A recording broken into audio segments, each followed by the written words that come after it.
I think it's really important in this day and age that teachers are more physically active, our learning areas are more active, and so having some renovations in the air conditioning way would be more cost effective and more energy efficient, which is always important. We'd rather spend our money on students learning and not on building and maintenance cost.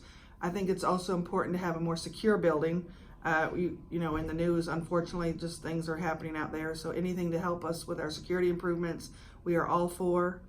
I think it would mean a lot to the community. We're a 50-year-old school, and we make it beautiful. I always say what's beautiful about Springdale is our students.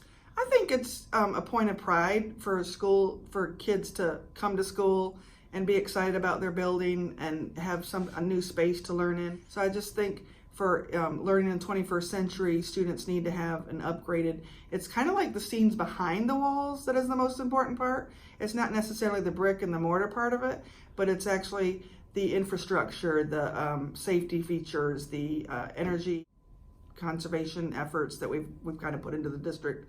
But I think those are the things that make learning a little bit easier.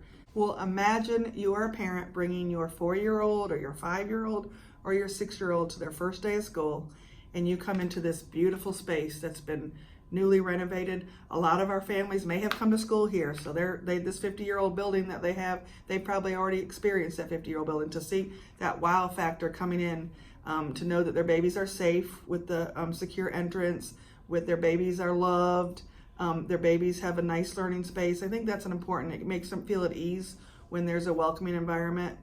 We always say that the most exciting thing about a school is the people, but when you get down to the nitty-gritty, it really is about the infrastructure and the space and the safeguards, things that are not always apparent to families when they walk in, but I think it's a feeling that you give them when you can walk in and there's that safe learning environment.